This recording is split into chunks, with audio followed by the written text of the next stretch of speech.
Alta tensione in Sicilia in casa PD, il presidente della regione profetizza, presto altri indagati nel partito. Tonino Russo, ex deputato, scopre un documento per dimostrare che Rosario Crocetta ha avviato il tesseramento per il suo megafono e tutto questo arriva alla vigilia della riunione della Commissione di Garanzia Nazionale formata da 7 componenti, chiamata a decidere sulla legittimità del movimento creato dal governatore della Sicilia, il megafono appunto, che avrebbe l'ambizione di diventare partito alleato del PD grazie allo strumento della federazione. I garanti dovranno ora pronunciarsi sul ricorso contro la doppia militanza di Crocetta, che smentisce comunque le affermazioni di Russo. Nel Partito Democratico Isolano la maggior parte delle correnti si schiera contro questa paventata manovra. Antonello Cracolici scomoda una suggestiva metafora per confessare il suo pensiero.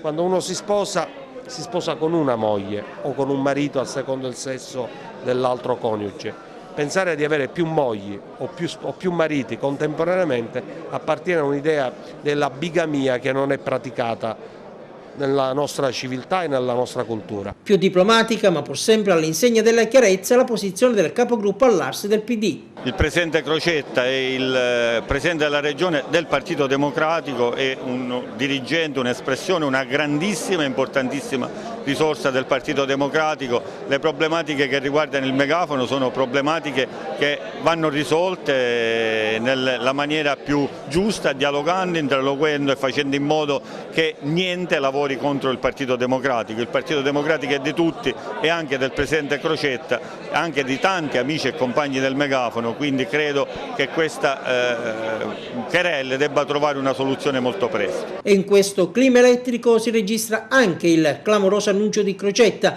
Nelly Scilabra, attuale assessore, pronta a candidarsi alla segreteria regionale. Una provocazione? Non credo che sia una provocazione, credo che abbia intenzione di candidarla nel PD.